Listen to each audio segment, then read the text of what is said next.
Welcome back.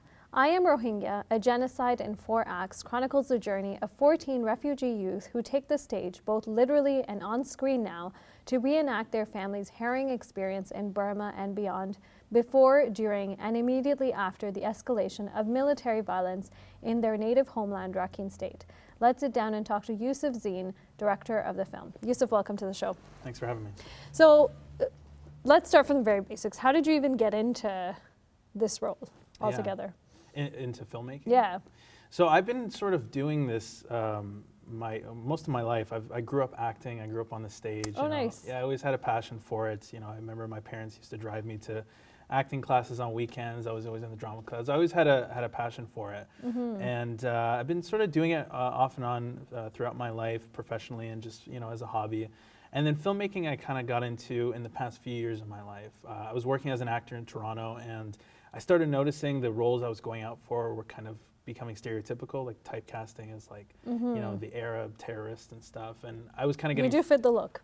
I do, the beard, as a joke, yeah. Yeah, no, but it was true. I was getting typecast as that, and I was kind of getting worried, like, oh my God, is this going to be my career? Yeah. And then I had some friends, my colleagues who actually produced this film with me, Kevin Young and Jamal Aziz, studied, filmmaking and broadcast. And we decided, what if we start making our own content? And so we co-founded a production company called Interspeak. Oh, nice. Which actually seeks to tell stories from artists, whether they be of color or just artists who don't usually get to have their stories out. We want to give them a platform to tell their stories through digital media, through film, and other mediums. And so I kind of got into it through wanting to control the narrative and tell my own stories. And then now it's kind of become my full-time That's really thing. cool. It's amazing. So how did you meet? Tell me how you met the Rohingya youth and how all of this came to be. Yeah, so I was working as an intern for a social service organization in Kitchener-Waterloo. It was just like a summer gig in between my undergrad and master's. Okay. And they'd wanted me to do some sort of like refugee workshops specifically with the Rohingya youth. Because of your own work and area. Yeah, they just wanted me to do some work with the youth and connect with them and stuff like that. And I wasn't really comfortable with that because some of the things were like, refugee workshops, like anger management workshops, alcohol abuse, stuff that like you would assume maybe refugees might be going through. Yeah. But I didn't know the kids. I didn't know if they needed that. So they basically told you do this kind of thing. Yeah, they were like, here are the topics. You create these workshops for them. Go. And I was just like, I don't know if. And you have a background, just so our viewers know, your background. You recently completed your master's in. Yeah, I completed my master's in social justice and community engagement at Wilfrid Laurier University, and so they had sort of brought me on because they knew I had that experience. And so I was like, okay, but let me first meet the kids, get a gauge of who they are before just saying you need alcohol abuse workshop. Yeah, exactly. So I just called a bunch of them. I had a list of their names and I said, hey, my name's Yousef. Do you guys want to meet me? I work for this organization. And they all said okay. And then I met a bunch of them at this community center, just like in the back. And I kind of just laid it out. I was like, hey guys, listen, we have this funding. What do you guys want to do with it? I don't want to decide how you think this money would be best served. What do you guys want to do? And they all sort of simultaneously said, we want to tell our story, which surprised me because I thought they were going to say, we want to go to Wonderland or we want to go. Yeah, like some sort of de-stress. Yeah, it was the summer too, and so, but they all said, including the young ones, we want to tell our story. How old were the youngest? So the youngest was 8 years old. Wow. In the cast is 8 years old.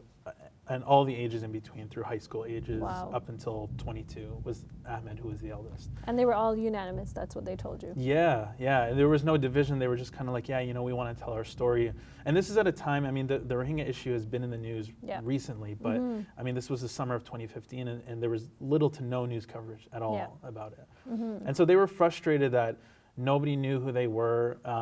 Since they came to Canada in 2008, they've been going to protests in Toronto and Waterloo, Ottawa, you name it, protesting on streets, and they just never really saw any impacts happening. And anyone taking up their story. Yeah, nothing really came out of it. And so they wanted to do something themselves that was their idea, not the adults or their parents coming up with it. And so one of them, I believe it was Ahmed, suggested doing a play. What if we do a theater production?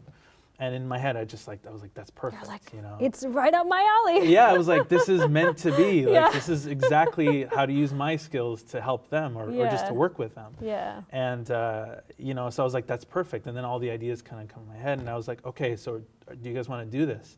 And then they said, yeah, sure. And then for the next, I think it was like 2 months, we met in that same community center every Sunday. And they would come in and they would share stories from their personal life, stories from their parents and stuff like that, things that they'd heard. And I was just sitting there like writing notes, just, you know, taking everything in. And that was a really difficult process because at the time I knew I'm not Rohingya. Like I knew little bit about the crisis, but not as much as now. And so I was kind of learning a lot of this for the first time, and I would go home and research stuff and just kind of, you know, be in shock. And then from there, once we had all the stories, I had asked them originally, you guys write the script. I really wanted it to be their initiative. And their story to come out. Yeah, and I would just kind of be there as a director just to help them along the process. So I was like, you guys write it. And that didn't go too well because you have 14 kids trying to write one script. All the way from 9 to... Yeah, exactly. Yeah, that might be a little challenging. It was very difficult. And then at one point they were just like, how about you write it? We trust you. Yeah. You know our stories now. And so with their permission, I took their stories and created a 4-act play that we'd structure together called I Am Rohingya. 4 acts means 4 separate scenes kind of thing, right? Yeah, so the play takes you through a chronological timeline of the typical Rohingya experience. So Act 1, for example, starts in Burma, life before the violence, what their villages were like, what their language, their community, their food was like, showing this beautiful community that I knew. And then Act 2, we see when the violence starts to happen, more graphic scenes of, you know, executions, hinting to, you know, sexual abuse, and some of the more difficult scenes. And then Act 3, fleeing the country to refugee camps, and then finally coming to Canada in Act 4. And so it sort of takes you through their experiences, but also their parents' experiences, because their parents were the ones who really experienced the brunt of the violence in Burma. And so this play very much for them was them reliving what they'd been through, but also paying homage to the stories they'd heard for years from their parents. How did you deal with, because I know, you know, we did a segment with Ahmadullah and Faisal, and just hearing them like share their story was really overwhelming. Yeah. So how did that process unfold in terms of them? Because now it's one thing to just tell your story, but it's a completely other thing to relive it and then replay it, right? Yeah. And if they remember stories when they were like children, like 7 to 9, obviously that brings back a lot of stuff. So how did you deal with that as a director on air, and maybe even when you were on play? Yeah, it was definitely like, you know, that was the first thing people kept telling me when I would tell them about this project. They're like, how are you going to make sure that, you know, the kids don't get, you know, triggered by difficult memories? And I mean, I'm not a social worker, and I had never really directed a show like this, so I wasn't really sure. And so the organization who we were working with at the time brought in a counselor to sit in with us for the first few sessions. And they tried, the counselor... Like the sessions in terms of when they were telling you your stories and you were taking notes? Yeah, so in those preliminary meetings. In the beginning. Yeah, right at the beginning, there was a counselor there in the room. And the counselor tried to kind of, you know, while these very difficult stories were being shared, the counselor tried to intervene and give tips on how to like cope with it, and, you know, tried to talk with the kids afterwards to get them to come and talk to her, you know. And the kids didn't really bite. They were just like, no, I guess you also fine. can't force counseling, right? Yeah, it kind of needs to. I guess that's what it was. It was kind of like forcing counseling, and the kids were just like, no, I'm fine. Like, you know, they're very resilient, and as you saw, Ahmed and Faisal, they're very tough kids. And so we just started noticing that the counselor wasn't really helping, and not to their fault, or not to say that traditional counseling has no value in this space, but I think what I started to realize as we went along was that it was the actual play and the rehearsal process that was the counseling. That was therapeutic for a lot of the kids. You know, stepping back into the shoes of themselves and reliving those memories for them was just a more organic process. And so we actually told the counselor to leave at one point, and we're just like, I think we're good.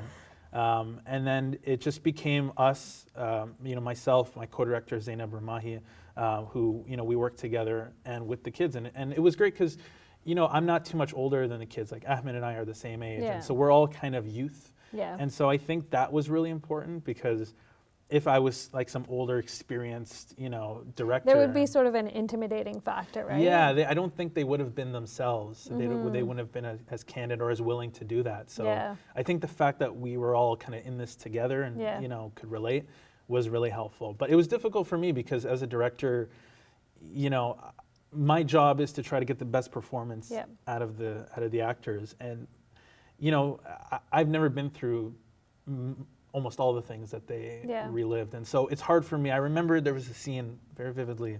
Ruma, who is, I think she was 16 when we did the play. She told a story when she was in the camps where she saw she was like 2 at the time, and she saw her best friend shot in front of her. There was a raid on her camps. People were targeting Rohingya, and she hid, but her friend didn't hide in time, and she was where she was hiding. She saw her friend shot right in front of her best friend, and she had to reenact the scene. And I remember kind of like giving her all these notes and saying, no, you got to be more like, you know, emotional. You're crying. This is your best friend. I think I even saw a trailer where you were like, okay, just bring the emotion out more. Yeah, it's in the trailer, and I had to kind of stop myself. And my co-director Zainab, she kind of pulled me aside. She's like, no, you know, like she's doing what she remembers, even though it may not look exactly how I would envision it. I've never been there and I never went through that. And so I had to kind of stop myself and kind of say, okay, you know what, Ruma, you do this the way you remember it. And I don't think we ended up giving her any notes for that scene. So it was a lot of like, because I've done theater my entire life, and usually it's like, the script is holy, you don't touch the words, the director... You do exactly what it says. Yeah, you can't deviate for anything, you have to listen to the director or you're out. And this was a very different process. They would, like, a lot of the time tell me, no, this is wrong, that's not actually how we did it. And the script changed every day. Like, you know, they would say, no, this line doesn't feel like how we would say it, or I wouldn't actually walk in like this, or, you know, like it was always back and forth. And I would just say, okay, then you do it like how you think, and then we kind of workshop it together. And I guess that's what's so unique about this, is you're dealing with sort of such a sensitive topic, and then they've actually experienced it. Like, it's one thing to do a play about, like, you know, romance or action, like, it's different, right? Like, that you can act out, not necessarily, but you know what I mean? Whereas this, it's ingrained in their memory, and so to bring that out, you kind of have to... You have to let them kind of like, you know, and it's been a few years. I mean, they've been in Canada since 2008 to 2010, so it's, you know, it's been a couple of years since they've endured what they went through, and so you needed that time to let them kind of walk through it and kind of remember things. Process it, And for me, it was just making sure that they had the tools and the space to do that, because none of them had ever acted before, and so I had to like... That's pretty phenomenal, because I saw the play and they're amazing. I mean, some of the kids, like, honestly, better performances than I've seen in trained actors who you know, went to like acting school, like really incredible, especially from the younger ones, because you know, the youngest cast members, Jaber and Yasmin, they're 8 years old, 9 years old. They gave the best performances, because you know, kids, they don't have that self-consciousness of like, how do I look on stage, or do people think I'm cool or whatever. They just go. You tell them to do something and they just fully commit. And so that was amazing. So I just had to make sure my role, I was giving them the tools they needed to know what to do on stage, how to stand, you know, your entrances and exits, kind of theater etiquette. And then they also brought, you know, their performances and their real experience. If you want more of Let the Quran Speak, you can watch previous episodes or new ones by subscribing to our YouTube channel, youtube.com/QuranSpeaks. Stay updated by liking us on Facebook and following us on Twitter @Quran_speaks. And when you're on the go, listen to our podcast at QuranSpeaks.com.